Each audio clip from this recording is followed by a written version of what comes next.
Hey everybody, welcome to your unpaid therapist. Hello, welcome to another episode of your unpaid therapist. I'm not getting paid. I didn't even get a donut. Oh, that's sexy though. I like it. I'm Valerie Milagros Ortiz. I don't know. I am your host, Alikona. She's away. Bradford. This is your unpaid therapist. Shoo-wah, cha-cha.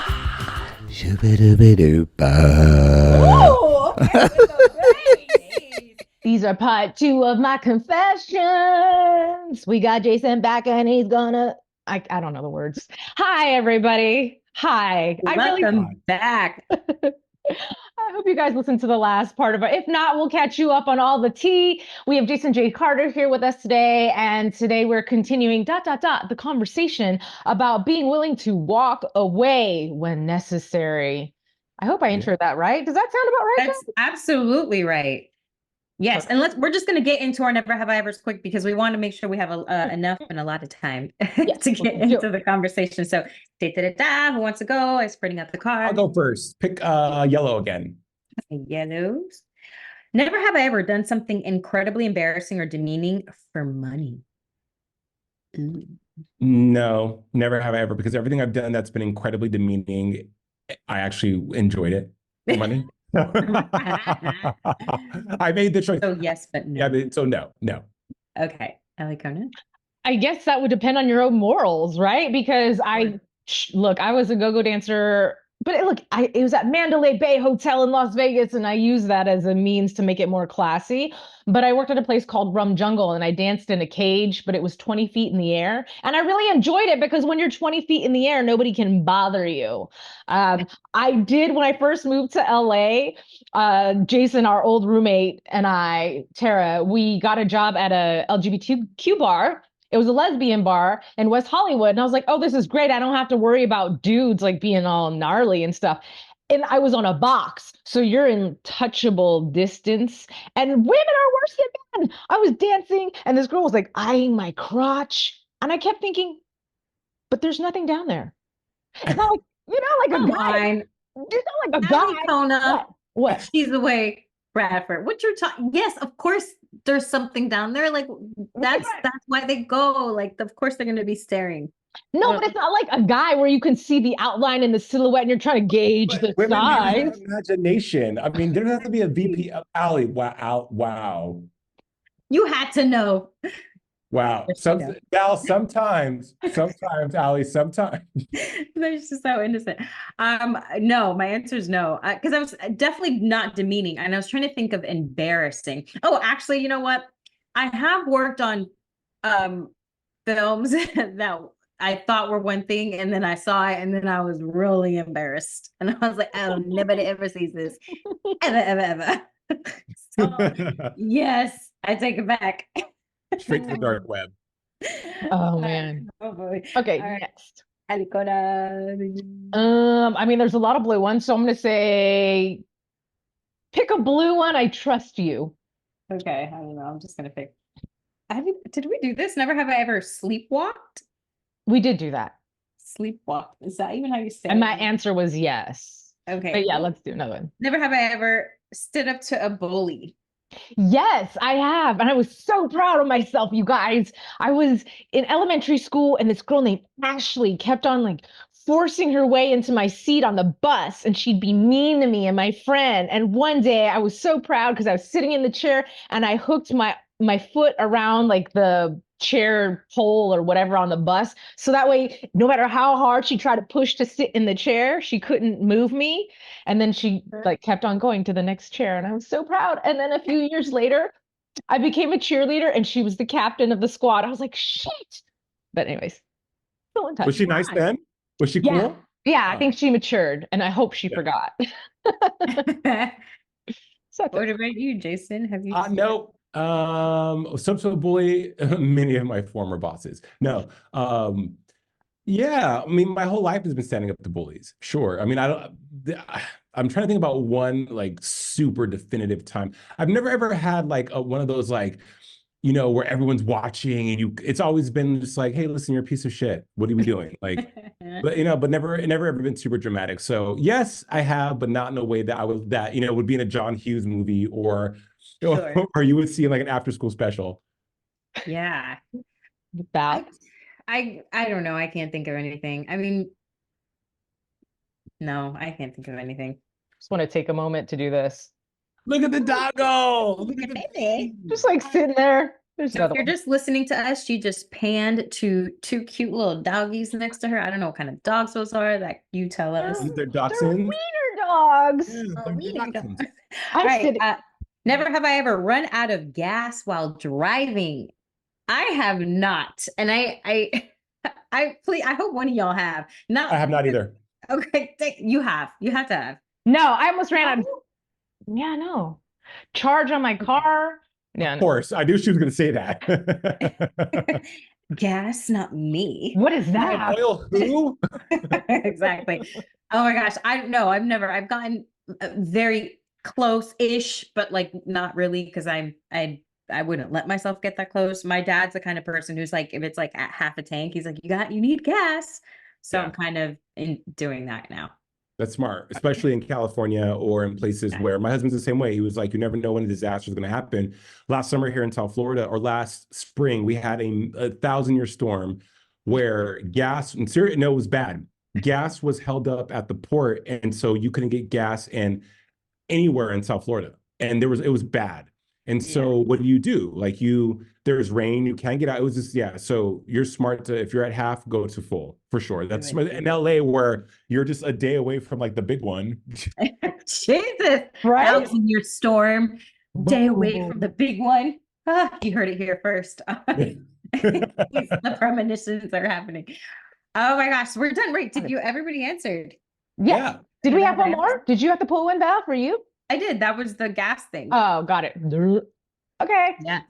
All right. So part 2, Jason. So yeah, talk to us about, because there have been many a times that I have been in jobs where I was miserable. I remember I used to work for this horrid company called MAC Cosmetics, and purposely, yes, you guys suck. Anyway, and I would go to the bathroom, and on my bathroom breaks, going up the escalator, I'd be crying because I'm like, I can't believe I still work here. Like I was in my 30s, and I'm like, I'm in my 30s, and I work at MAC, and yeah, like all the things, and it's just stupid. Like I don't know, but I just love that you like, and okay, first of all, Jason was on the morning show. He came to you 5 mornings a week in your home, and you think this happy, good-looking, handsome, intelligent guy must have it all, but really, shit was happening behind the scenes, and you were like, deuce. Right. No, it's very that, like, that you on that escalator in your 30s pondering like, where has your life gone? Because again, you have these big dreams and you have these aspirations and these goals to make things happen. And before all of that, you're told you have to make it happen. Like Oprah says, save yourself, no one's coming to save you. And those are very powerful words that normally people either run from or they lean into. And so when you embark on this journey in entertainment, you're like, okay, cool. You have these timelines because you're also being told you have this timeline to make it. The industry is very abusive, directly and indirectly, especially if you're a woman, because you have to be, like Taylor Swift says it in Miss Americana, be new, but be new so we can accept you in the way we want to accept you. Don't be too much, but also be creative. You have to be all these things. Be young, be sexy, be in shape, be a chameleon, change, all this stuff that is humanly impossible for anyone to keep up with. The goalpost is always moving. And so you think that because you have been proselytized to believing that you have to have this timeline of things that are supposed to happen and they haven't happened, you are a failure. Coupled with working in a toxic job, the myriad of toxic jobs you all have to keep in order to pursue our goals this much. And if you're listening, I'm putting up a very small fraction of what this much is because you're working all the time to just survive, which takes so much of your time, so much of your energy, so much of your emotions. It's a lot. So this over time, it becomes what? A lot. So in my situation, I was hosting this show, which when I got the job was during the pandemic. It was very scaled down. It was just a lot of, virtual, what we're doing now.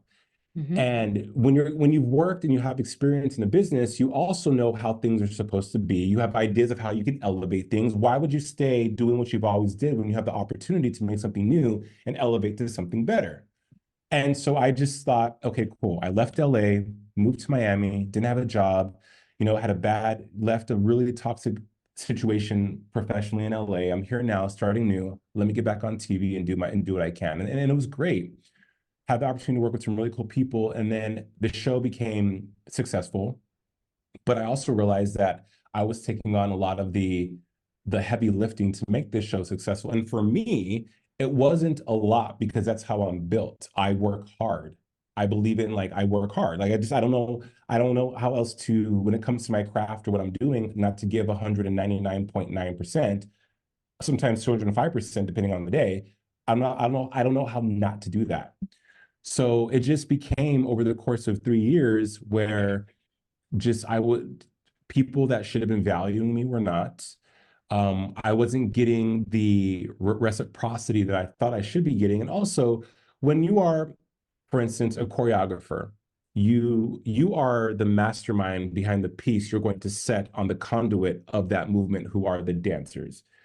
So you have to create it and be inspired and just go to and fro with ideas and finally arrive at something that you feel is so that resonates with your level of excellence. And that feeling, like Valerie, when you have a great scene where you were in the character, where you gave what you need to give to make that character come to life, you can feel it. It was inspired, right? Right. And so I just wasn't getting that.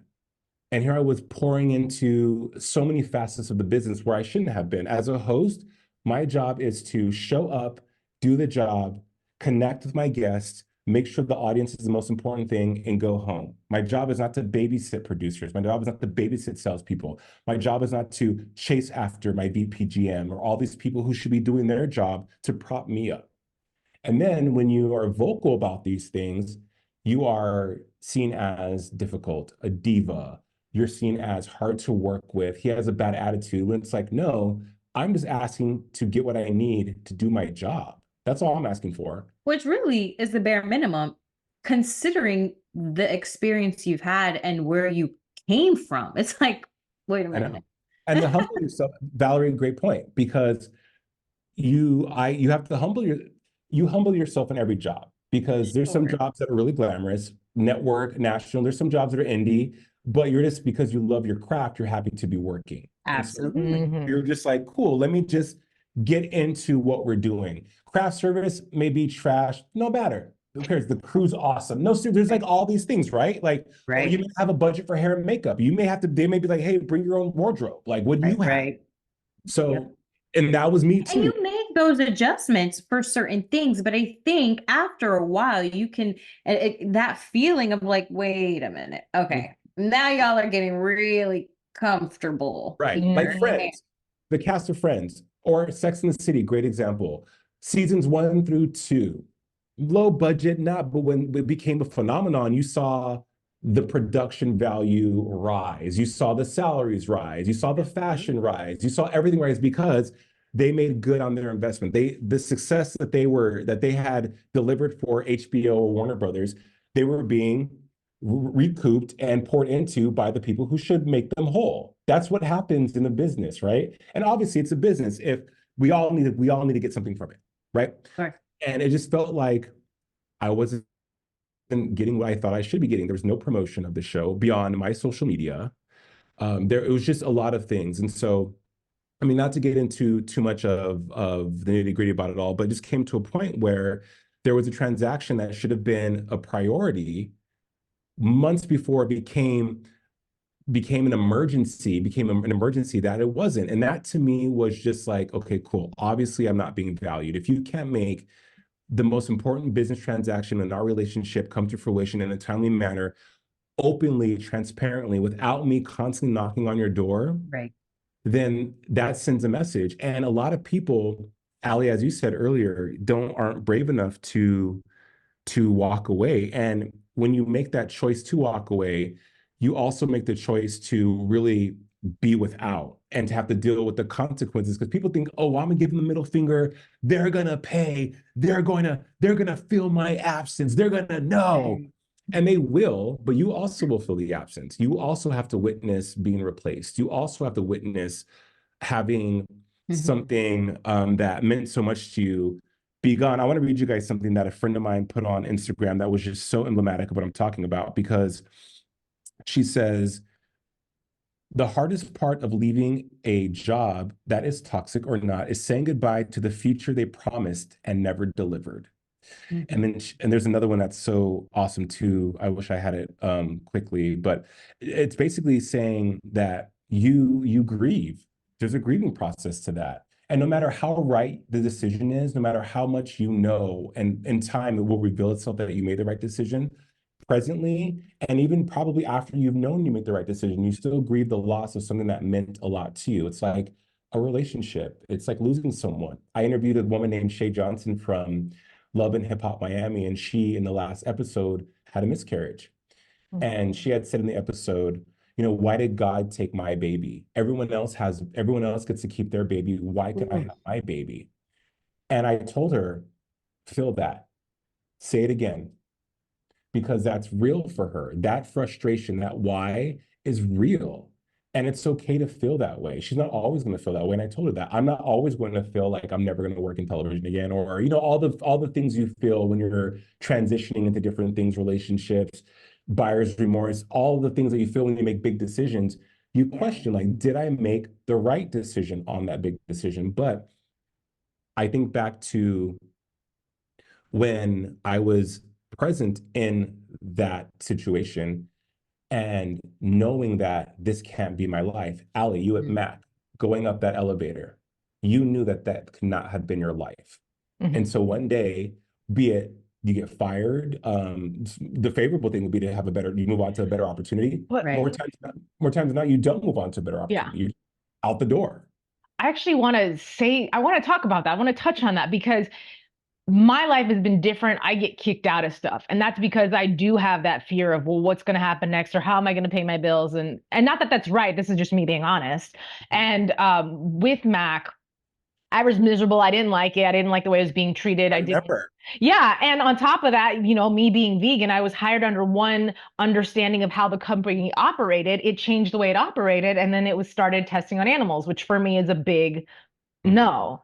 And then I started finding out like all these products had like animal ingredients in it that were really nasty. And I'm like, I can't work here, but I need money.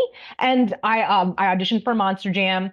I don't know if I'd gotten it yet or not, but I got accused of stealing one day.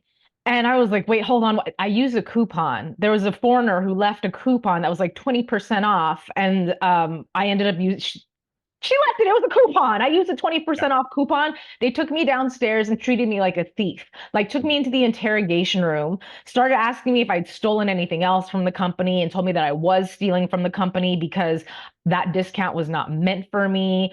And that's money they could have used. And I was like, it's a coupon, y'all. Like, or maybe it was like, yeah, or like it was like $5 off, right? And so I pulled the $5 out of my pocket and was like, do you guys want the $5? And they acted so surprised. Oh, yeah, sure. We'll take it.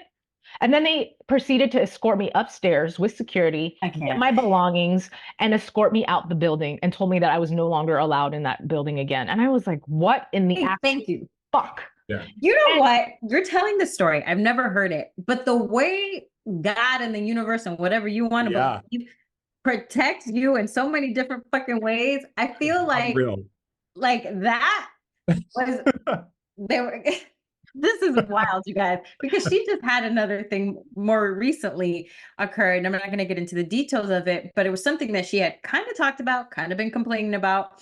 And a situation arose that made her do the thing that she wouldn't do on her own, which I feel like with this, and you know what I'm talking about. And this math thing, I'm like, that's the same thing. The universe was like, she's been talking about this, or God, whatever. Dude, I'm going to make her leave. But see, and here's the thing though, but even though I hated that job, I went home and I cried because I was like, I've never been fired. Well, I was accused of stealing and that's just not me. So that hurt. And especially after working for a company for so long, for someone to call me a thief Yes. for something petty. And I cried and I did have to mourn the loss of that job. But then at the same time, I remember going to the park and looking at the stars and being like, just please, like something, like I'm tired of being this and not doing what I want to do. And so the next thing I got was Monster Jam, which ended up, I toured around the world and mind you, had she'd been speaking it into existence on how she wanted to tour in her next job and she wanted to travel. So boom. But yes, and that tour was attached to the name Janet Jackson, but that's okay because I got or Britney Spears. Oh well, no, sure. But it got you out of the situation where you were undervalued, you weren't happy, and it wasn't fresh anymore. Right. I wrote a quote down that said, knowing when to walk away is wisdom. Being able to is courage. Yeah. Walking away with grace and your head held high, that's dignity. Right. And that's what you did, Jason. And that's what the universe made you do. I was saying, but that's not what Alikona did. But wait. No, but see, that's why we wanted to have this conversation, because I remember when you brought this up about Jason, your why and why it was interesting to you is like, how does somebody like Jason, where does that come from? Where is that born? I'm like, you know what? Actually, no, like this isn't any good for me anymore. And then how I related was a previous relationship. Mm-hmm. Things seemingly were great and wasn't necessarily bad. Like I was good. I could have rode that out, but it wasn't everything that I wanted. I wanted marriage. I really, really want kids. And so, I had invested a lot of time and emotion and all the things. And then I was like, and it was good. Like there was no reason for me to have walked away from that situation other than I wanted something more. Yeah. And that was very important to me. So I was like, fuck. And I walked away and I mourned that and I did it. And I cried. I mean, I was heartbroken, tears on the floor. Like mom walked in the room and I was like, oh, damn, I don't want my mom to see me like this. But, because I went home for Christmas and it sucked. But it's like when you have this thing, you value it so much and like that's what you want. And if it doesn't look like that, you got to walk away, even if it means then you'll have without the job or without the relationship. How do you feel? Because I think, thank you for sharing that. Not to cut you off, but I think that's so powerful because you just normally when people like, okay, Alikona shaded her job, she got fired, and that was like the biggest blessing because Ali, you would have stayed there. I know you would have stayed at Mac, right? Well, and the same thing with Monster Jam. I got kicked out of that halfway through my tour, and that time I was like, something's gonna happen, and within a week I started writing those movies. Right, but I always get kicked out. I always get kicked out. But that's your lesson though, is because they say you got to know when to leave too. You got to know when to leave the party. Right. You don't want to overstay. Val, you said that everything was, I'm quoting you, seemingly great. So okay, so how do you feel now though? Like how like who are you now? Like do you regret it still? Like what is the aha moment you've had for yourself since that life-changing event? Yeah, I mean, I think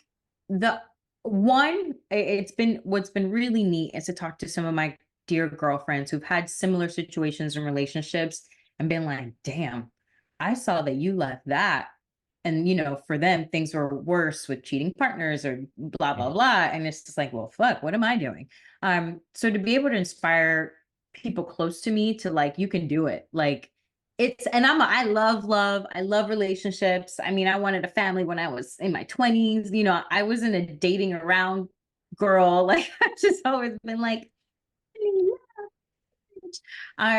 so it was hard. I feel like it made me think of the J-Lo thing. Yeah. I just love. So very similar to that. But then at the end of the day, no, I don't regret it. One, because I still want what I want. The funny part about it is I left that and I still don't know if I'm going to get what I want in the sense of kids, but what I will get is somebody who values me in a different kind of way. Not that it was not that wasn't good. It just wasn't what I deserved. Yeah. And now I know that. So I think that's important. It's so important. It's so important. And your question you had asked was, where does someone get that strength from? How do they build that muscle? How do they cultivate that connective tissue? I, for me, it was just like, I just remember one day, every week, every Saturday, I would go and pick up my clothes from the week because I had to bring my own clothes. And I would do like 30 interviews a week for different shows. I was always changing clothes. So I had to, I would hang up stuff, and my cubicle would just be littered with just wardrobe. And it was just a lot.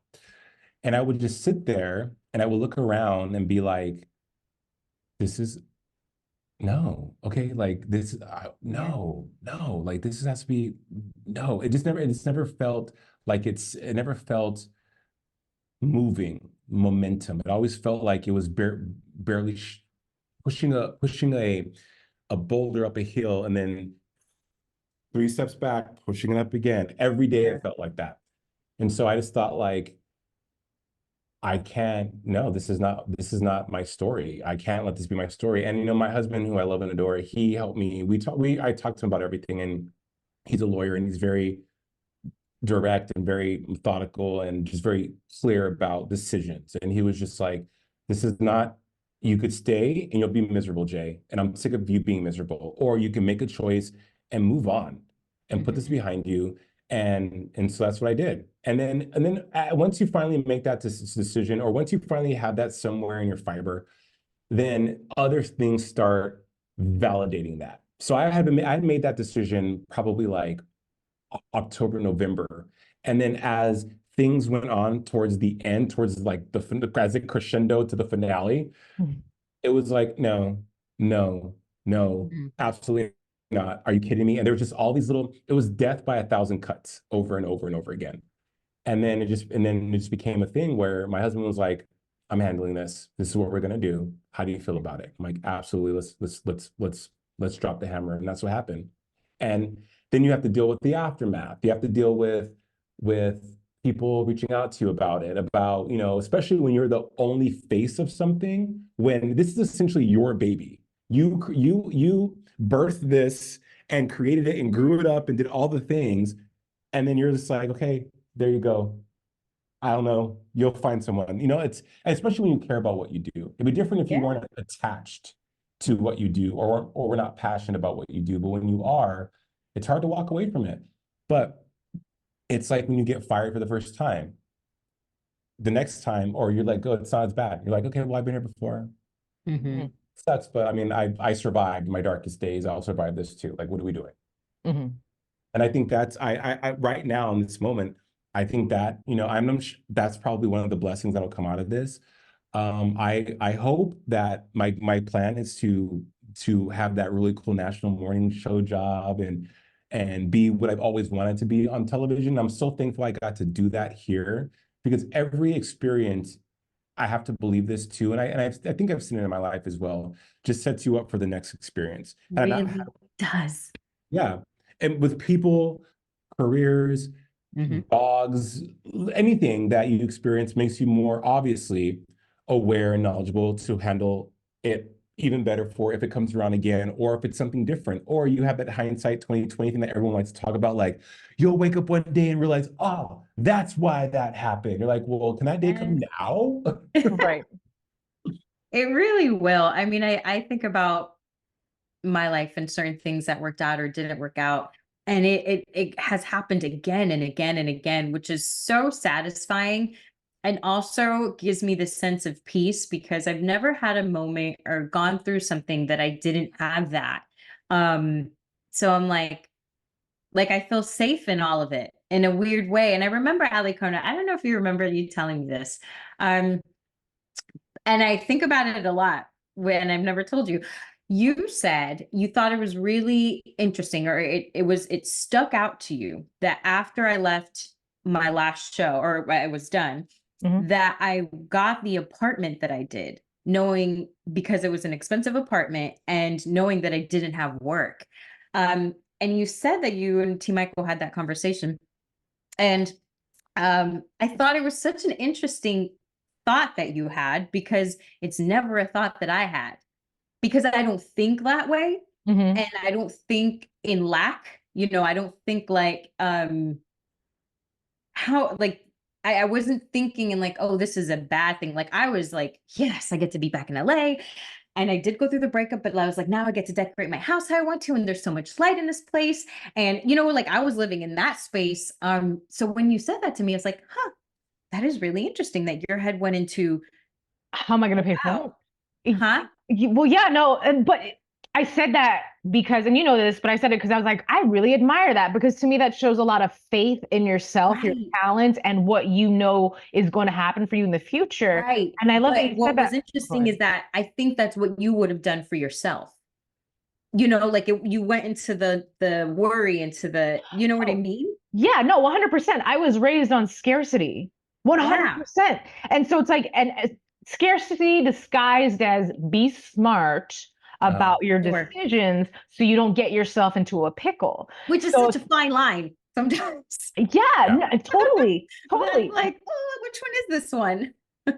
Yeah, because my mom is so like money, money, money. Everything is about cost and money and Yeah. tit for tat. And like we've talked about this. Well, the first time I ever moved out of my house, my mom bought all these cleaning supplies for me for my first Yeah. apartment. And I was like, oh yeah, thank you. And she's like, and then she gave me the receipt and told me I owed her like 33.50. And I was like, huh? Right.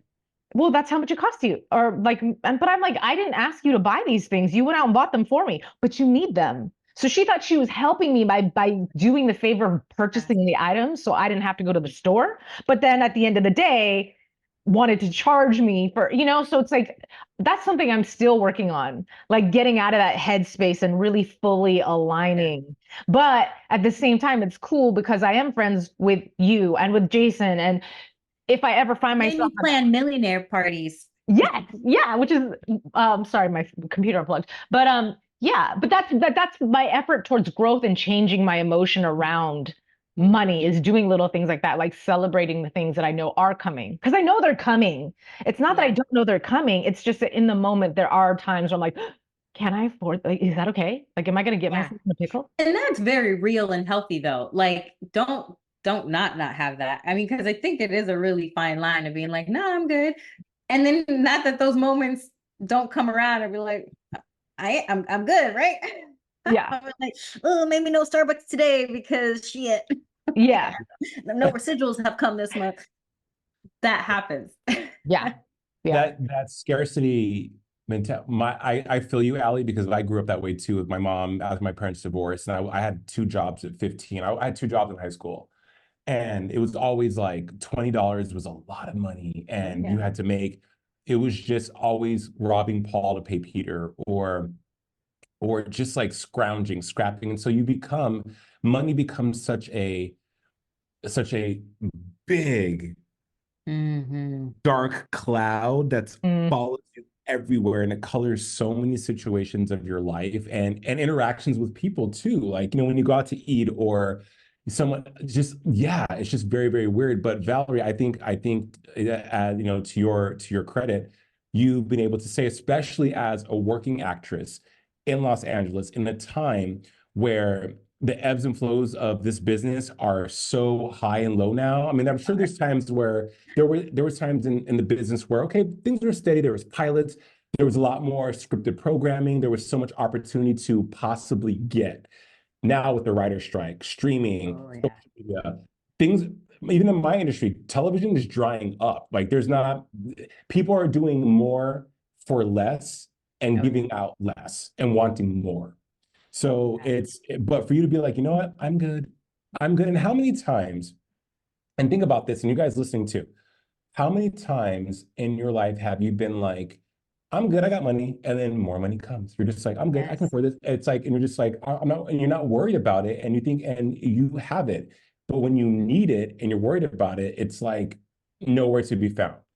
mhm. It's absolutely that. And I think that's where the fine line in the struggle is because I grew up in same situations too, with like money always kind of being tight and a thing, right? That was like always a conversation.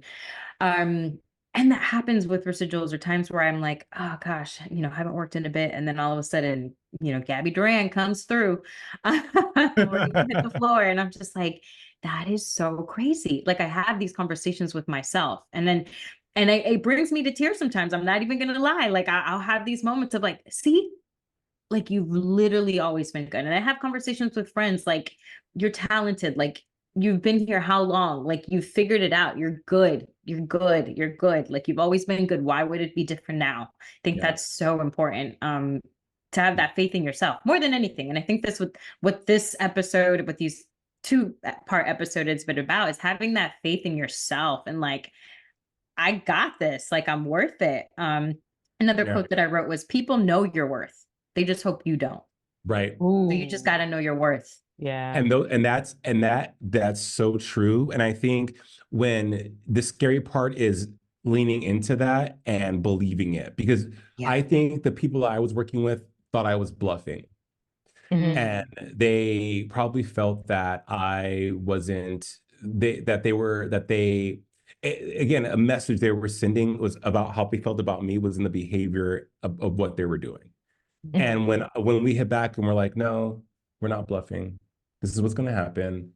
And it's what happened. I think for me, it was like, okay, all right, I'm doing this. And even now it still feels weird, but there was a moment where I sat with myself and said, if I don't do what I know I need to do, regardless of how hard it is or how shitty it feels now or how shitty it's going to feel, it will feel even shittier later because I would have betrayed myself.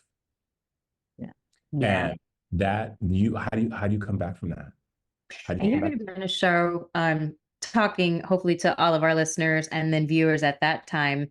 And you're going to have that moment of like, good morning, everyone. I'm Jason, and then it's going to be like, this was why. And you two will be my first guests. Oh my Yes. gosh, right? Totally. Totally. Promoting my new show or movie or both. Yeah. And Allie, Alikona's new show and movie. and There you go. yeah, you both talking about the Emmys, Golden Globes, and Oscars you won for your work. Preach. Put it out there. It's out there. It's out Yeah. there. All right, guys. Well, we got to wrap it up. I got to get going. But thank you, Jason, so much for giving us your time. Val, for just being an amazing co-host. And we'll have to see you guys later. Thank you both. Thank you Thank for you for having me. joining. Bye, everyone. Bye. Bye.